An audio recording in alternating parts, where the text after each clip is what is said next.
DNA of the soul. Welcome, I'm your host Kenny, and you're listening to Social Sleuth. You know the drill, we're back to yap. Today we are joined by a very special guest, Dr. Midori Ogasawara, a postdoctoral researcher and professor at the University of Victoria. I was lucky enough to have her as a professor in my time at UVic, and her teachings truly inspired my curiosity in surveillance and the digitalized world.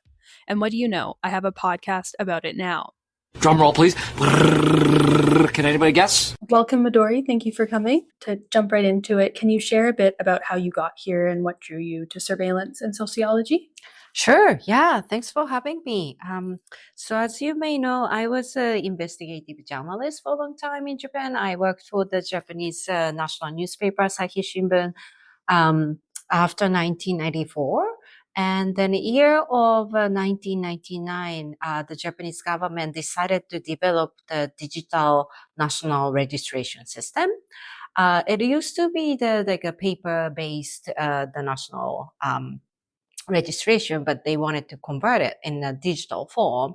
And then it used to be in a paper base. It used to be stored only in the municipal government. So the federal government was not able to see the citizens' the personal data, but by digitization, the federal government can now see the people's data, and then there's the issue of the privacy and then everything. So I became curious how this digitization will change the relationship between the state and people. And then there is no like a clear answer. So I investigated, interviewed many people who are concerned about it, and then also the bureaucrats and then engineers, who have, has been advertising this system. And then this will be a very convenient tool for the citizens, and they don't have to go to the government office or once you registers with the digital system. So the government can, check up your latest data anytime, so you don't have to update it and go to the municipal offices. Those are the like a sales talk, but what is the reality, and then how this will, in a longer term, change the state and the citizen relationship. That was my interest. So I started to investigate it. And then one day I saw a book entitled Surveillance Society in a bookstore in Tokyo. And it was written by David Lyon at Queen's University. And he is like a pioneering scholar in the field of surveillance studies, which I have never heard of. But I look at his book. It was translated from English to Japanese, so there was a Japanese version. And then it was really fascinating. It really opened up my eyes. I've never heard of like a panopticon before. Foucault's theory about surveillance. Those are the really like essential basic theories now. So I teach about at UVic here as well.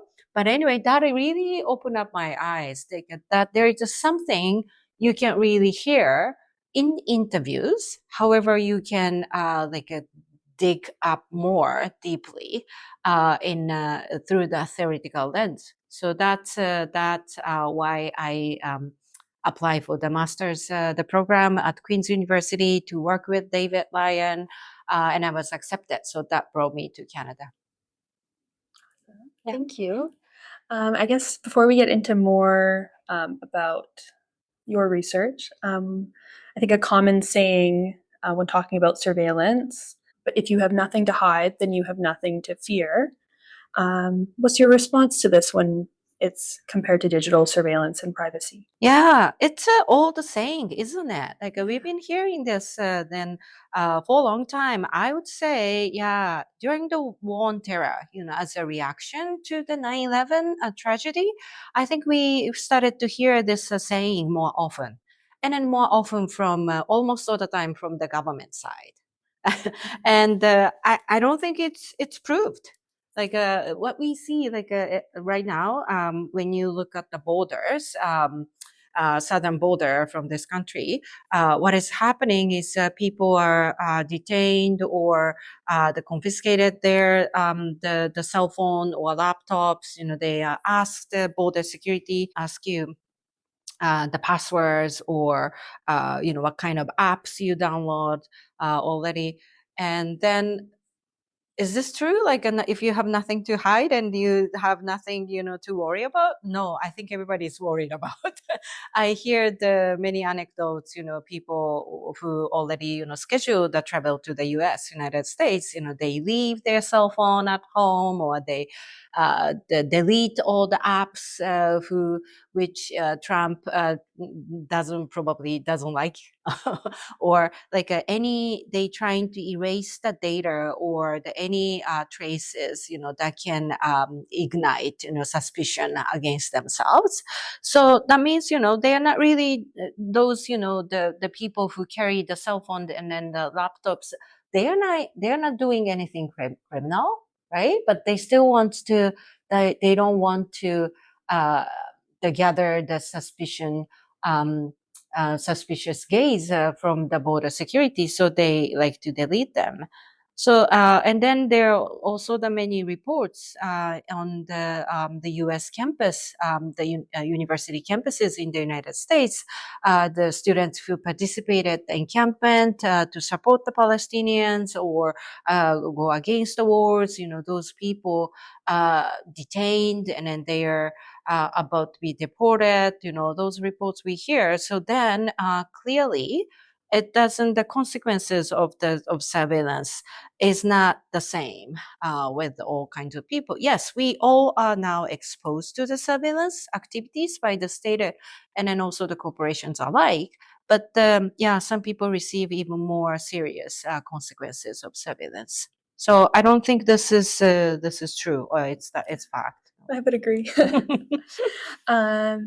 So could you identify the top current issues of privacy and surveillance that Canadians should be aware of? Yes, there are so many.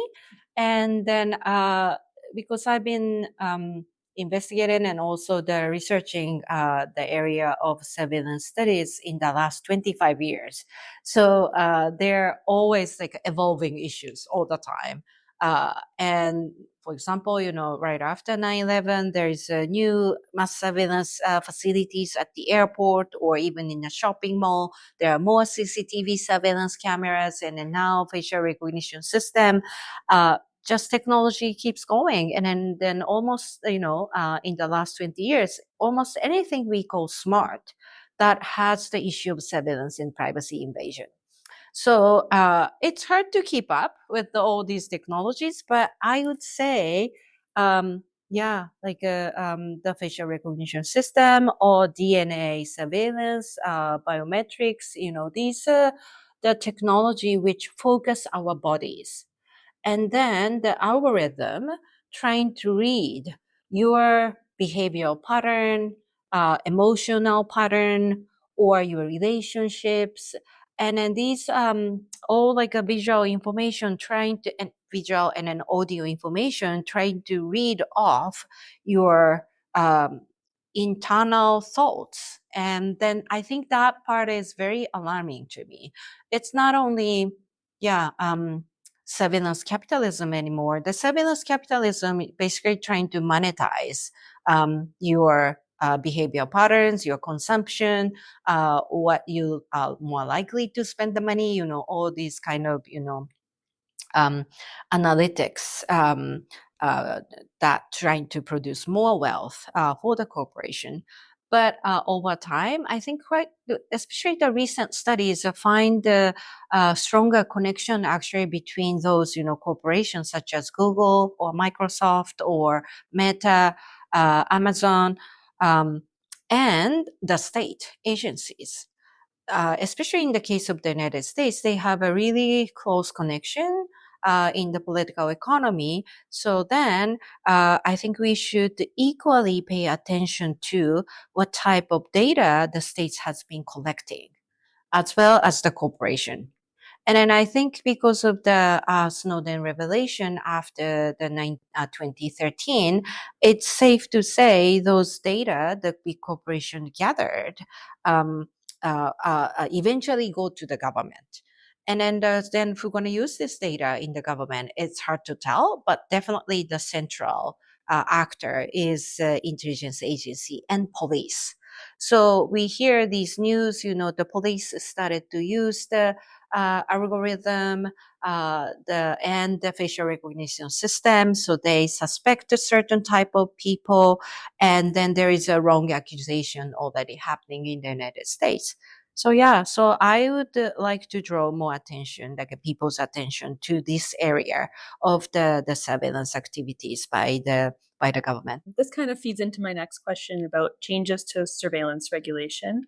I know in some of your previous works mentioning certain bills as sort of milestones. Right. It's not a history quiz for you, but I guess first, what is mass surveillance when we're talking about your work? Yeah, so mass surveillance is basically the surveillance everybody exposed to. Okay. So in contrast, normally I think the scholars think mass surveillance started during the global war on terror.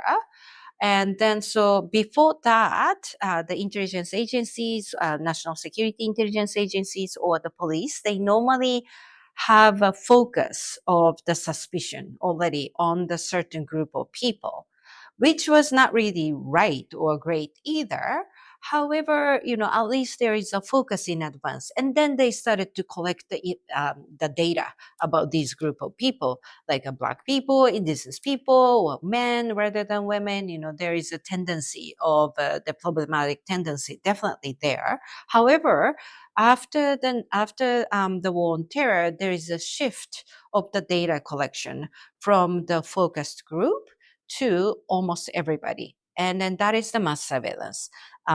Yeah, so that's the one thing. And then, sorry, what was the second? So how did this happen? What was the key change? Maybe you've already alluded to it with the war on terror. Yeah, definitely. Yes, war on terror triggered the mass surveillance. And then also, of course, the availability of the technologies. It is an interesting parallel of the, internet era started in the late 1990s in the, the wealthy countries, at least. And then in parallel, the 9/11 tragedy happened, and the Bush administration decided to the surveil almost entire population in the United States as well as all over the world by the secret order, presidential order. And then later they legalized that previously illegal surveillance activities against all citizens. So before that, the CIA or FBI, they always said, oh, no, we are not surveilling our citizens. Americans are not under our surveillance. It's only foreigners, only the suspicious people outside the country. However, Edward Snowden revealed that was all lie.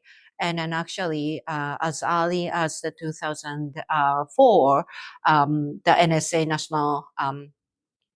National Security Agency, has been collecting the data of the local telephone call and long distance call. So it's nothing about like a foreign intelligence. It's actually about the citizenry surveillance. Yeah. And then maybe on a more positive note, are there any models globally that you think are effective? Oh, about the regulation? Yeah. Okay. So so first of all, I think, in the previous question I was trying to say, so the government was not just, was not just being passive about the technological development. And then because of the technological development, there are more surveillance, technologies, and government and corporation alike can practice the mass surveillance. And then we tend to think, oh, this is about technology. There is nothing we can do. I hear this kind of voice in my classroom very often. And then students, they are enjoying the technologies. There are more, the news they can get, which they cannot hear from the mainstream media. and then they can investigate more something you like to know more about, and then you can stay connected, especially during the COVID, with the friends and then family. So they have enormous benefit from the technology. So they tend to think at the same time, even if there is a negative thing, you can't really do anything about it, and you don't really want to do a thing about you don't want to really do anything about it. However, so in my previous article, I wanted to point out there is a really active role by the government to legalize the previously illegal surveillance, such as the mass surveillance at the airport or online surveillance. Almost everything, we use the emails, video chat, or net surfing. They are under the state surveillance. That was what the Snowden revealed, right? And so these are all illegal surveillance. And then any liberal democratic governments are not supposed to conduct such surveillance against the citizens, because those the citizens have the rights guaranteed by in case of Canada, the Canadian Charter of the Freedoms and Rights. United States, they also have the Constitution, especially the amendment, that protect the freedom of expression. Japan, same. We have the Constitution that protect our civil liberties, but the mass surveillance is eroding these the citizenry rights by practicing these surveillance. So that's so this state of illegal state, the government needed to do something about it. That's why they started to pass the bills that legalize the illegal surveillance activities already taken by the intelligence agency, police, or any other parts of the government. So that's one thing. And then, yes, there is the regulatory, the framework the scholars has been discussing, and then also some parts of these regulatory frameworks are already embodied in some parts of the world. And then I think the general data protection regulations in the European Union is probably the one most scholar would think the progressive, and then it's more like on the side of the individual rather than corporations, big businesses, or the governments. So so as a regulatory framework, GDPR, the General Data Protection Regulation, would be the one we should look at. However, this is not the perfect example either, because General Data Protection Regulation also gives the immunity to the area of the national security and the intelligence agencies. So these actually the area within the democratic framework always escape the oversights and then also the regulation. For the people's privacy and the freedom of expression, freedom of assembly, freedom of conscience, freedom of the press as well. Maybe there's a little bit of hope. Of course, there is the hope. Speaking of hope, there is a lots of positive move too. Like just we start this recording. The Kenzie, you told me like people are interested in this topic. This was not the case 25 years ago when I started my research, at the Stanford. I told my the fellows in that journalist, fellowship program. I talked about surveillance. It's in the middle of the Silicon Valley. Everybody was just so euphemistic, completely positive about the communication technologies. Right? Because, you can reach out to the people beyond the national borders, and then you can exchange so many, fun things with the beyond the remotely. So everybody was so hopeful about the technology. And then Silicon Valley was really selling that image. This information communication technology make the world more free, democratic, and then peaceful, because we exchange information so we can achieve the better mutual understanding. That was the face of the the new technologies. Always, I think they did a good job. And then I had a hope about it too. However, 25 years after, are we seeing more peaceful, mutually understanding, democratic, free world? I think we had enough time spent already to judge about it. And then and then at the same time, I can definitely see more people became aware of the surveillance aspect of this technology we are using every day. So then awareness is always, the first step to change the world. So I think there is a good move about the regulations. More people, scholars, started to discuss about the privacy, and then it's a really different understanding of privacy now we have compared to the 20, 30 years ago. 30 years ago, when we say privacy, that's only about celebrities. Those people have maybe are interested in the privacy, but privacy today is more social rights. Who you like to create the community, and then you definitely need the safe space to discuss something you concerned about. And then today we don't have that safety. If you talk about the Palestine, if you talk about Ukraine, these wars are always, very difficult topic. But, if we have the safe space, yes, we can exchange the opinions. You can form your own opinion. You can get the validation. And then you can change. Of course, you can change your mind. But we need this, safe space.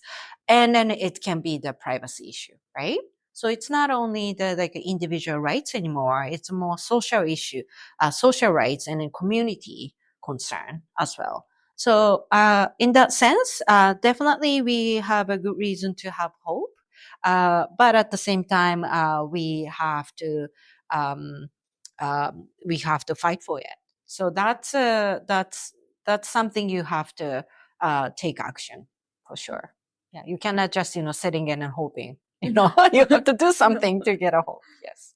And that might mean getting rid of some convenience in some aspect, different things. It's not going to necessarily be easy. Right? Yeah. It's a good point. Yeah. What do you think you have to give up? Not even give up, but just be thoughtful about it. Yeah, when you're using technology, right? Are you using it? Is it worth that sort of give and take that it is? Yeah. Yeah. Good point. Yes. Is using an app and getting something super quick worth them taking those, like you said, my behavior and using it back? Yeah. I think it's really worth putting your thoughts to it, because the most important things you like to understand or you like to get, it takes time, right? Important things always takes time. If you like to get the deeper understanding of the world, you can just do it, buy one news you see online, or you can just buy something online, and then that cannot change whole your life. So yeah, I think you're right. More about your work. I read your recent article in The Heart of Liberal Democracy, Whitewashing Authoritarian Surveillance a Decade After the Snowden Revelations. And to me, this outlined some of the ways the us versus them approach to surveillance activities allows Western countries to use authoritarian surveillance measures within our liberal democracy. For people not fully engaged with this topic, could you give a brief overview of what you mean by authoritarian surveillance, and then how this frame allows Western countries to avoid scrutiny?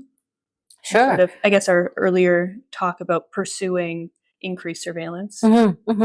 Yeah, so thank you for finding my latest article that was published by the academic journal Surveillance in Society. And then we had actually had the panel in the conference of the Surveillance in Society actually it's almost 1 year ago, last year in Ljubljana, Slovenia. And that was a really good conference, and I was part of that panel, and we discussed about this authoritarian surveillance. So authoritarian surveillance, this is not my definition, but in general, when we use the term of the authoritarian surveillance, that means like basically the crackdowns, the civil liberties. So you don't really have the freedom of speech, freedom of expression. If you say anything that is not supportive your government, or you oppose your government, the policies or the regulation, you see the severe consequences. So this is the type of the authoritarian surveillance we normally imagined happening in the countries such as China, such as Russia or Iran. These are the really clear cut in the Western media. Those are the authoritarian countries. Clear cut, the black and white. The Canada, United States, Australia, or New Zealand, or maybe Japan. Then of course European countries. These are the liberal democratic countries, so we don't have the authoritarian surveillance. Authoritarian surveillance only comes from the authoritarian regime or authoritarian governments. Those are the binary we see in the mainstream medias, at least in this country. However, I'm saying in this articles, no, authoritarian surveillance has been actually practiced by the liberal democratic country as well. It's the hard truth we have to look at. And then it was so clear in 2013 when Edward Snowden revealed the global surveillance network created by the National Security Agency in the United States. However, Snowden's revelation started after 2013.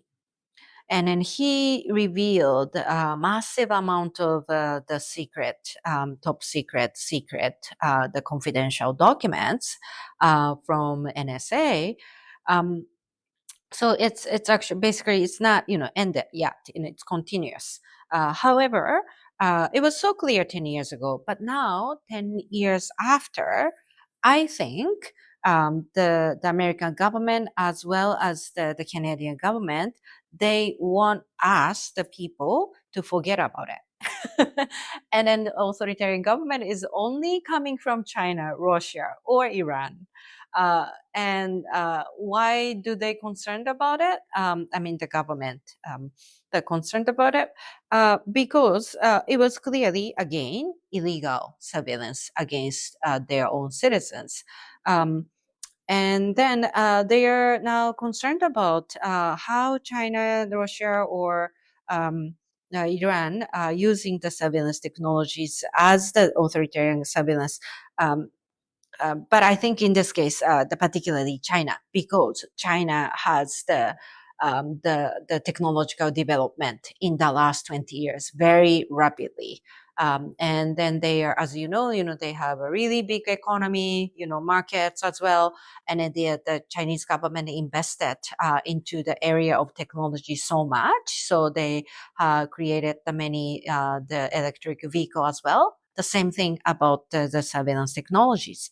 So that is why I think the United States as well as Canada have been really started the campaign against Chinese and then Chinese government, and then also the tech companies as well. Yeah. So for the American and Canadian intelligence agencies, if they make us believe the authoritarian surveillance has been practicing against Canada, then the Canadian intelligence agency has to counter it, right? And then they can justify their own surveillance activities toward the Canadian citizens as well as the Chinese government or any other foreign agencies. That is why I think this the anti-China campaign is happening in the States and in Canada. But I'm sure it's historically it's been coming from the United States, from the South. If you go back to the history. Like in the last several years, you don't have to go back to the ancient time, but yeah, since the arrest of the Ma Wenzhou, the Chinese tech company, the Huawei, that request, she was arrested in Vancouver. That request came from the first Trump administration.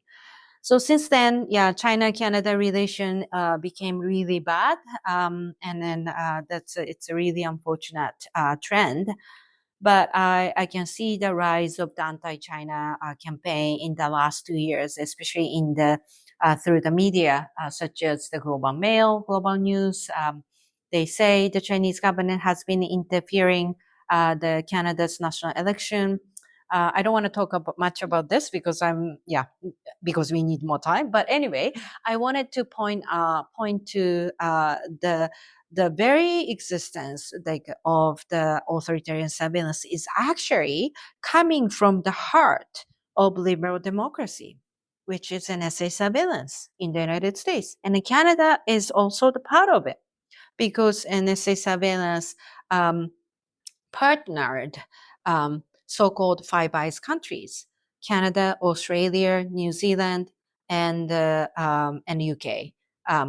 And then historically, it started between the United States and then United Kingdom, and then it expanded to Canada, and then Australia, New Zealand after the Second World War II.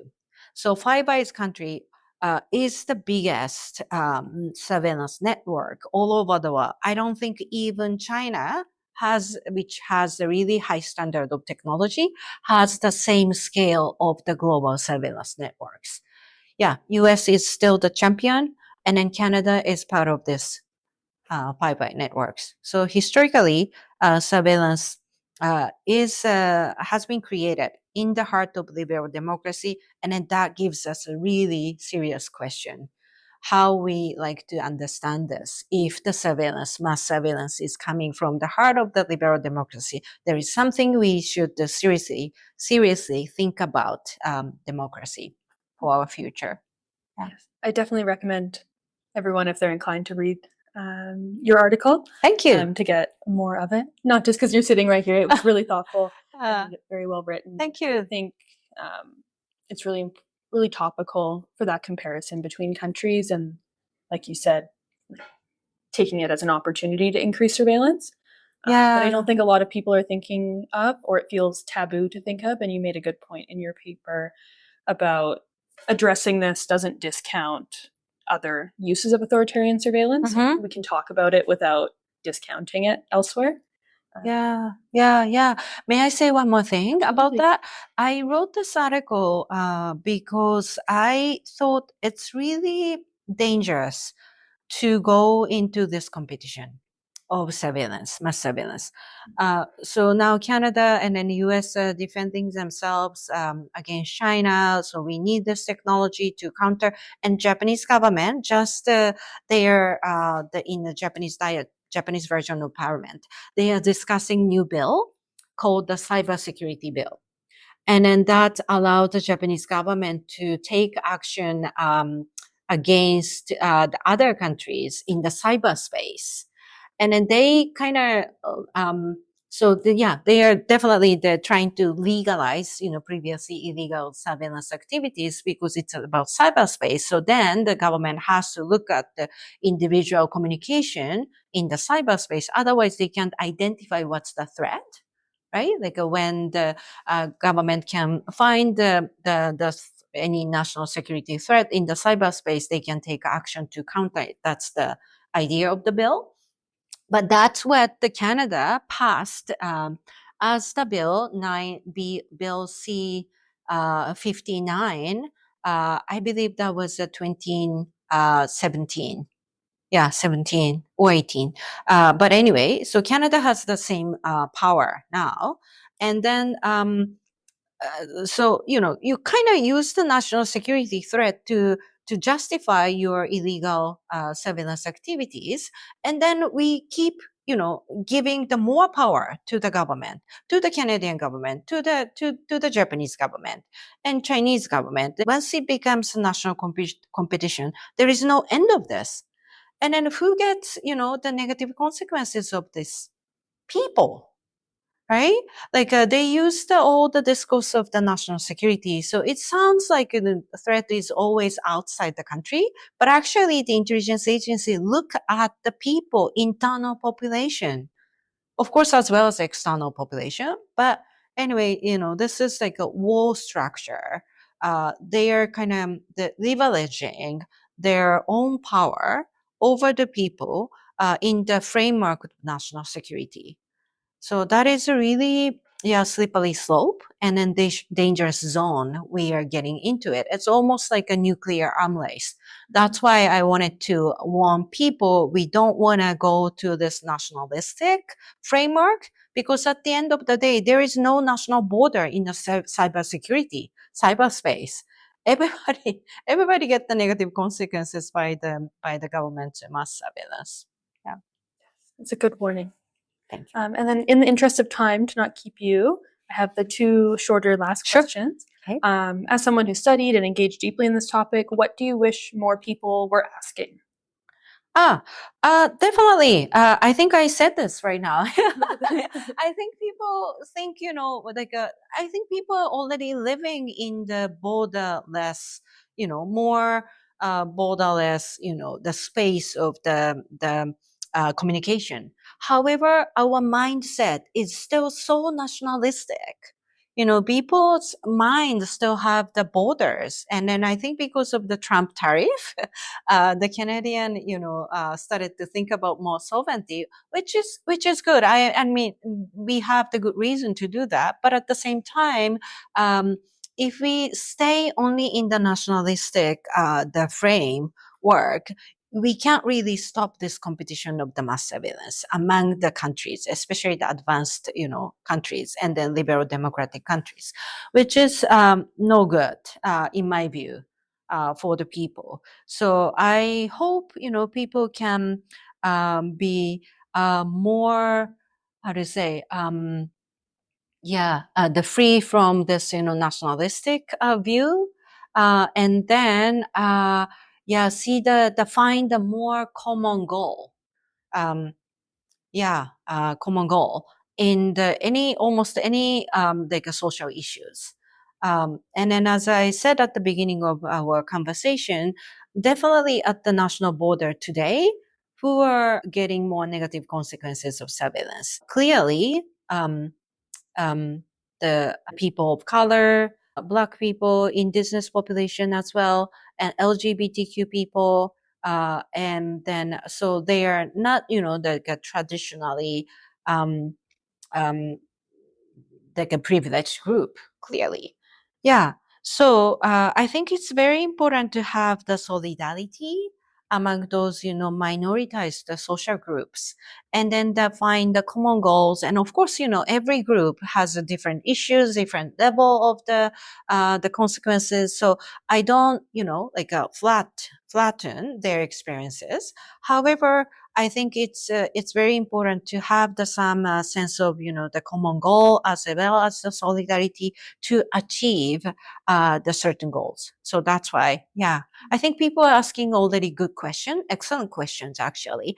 But then to see the real change in the real life, I think that solidarity is very important. I would echo that. And then last but not least, do you have any book or resource recommendations that you've been reading lately or?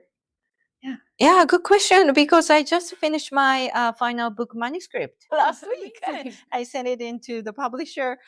So there are, of course, many good the surveillance books. But I'm going to publish my book called Colonial Surveillance, Technology of Identification and Control in the Japan's Empire, next year. So you may see, the book published by the Stanford University press in 2026. So I hope, you can look at it.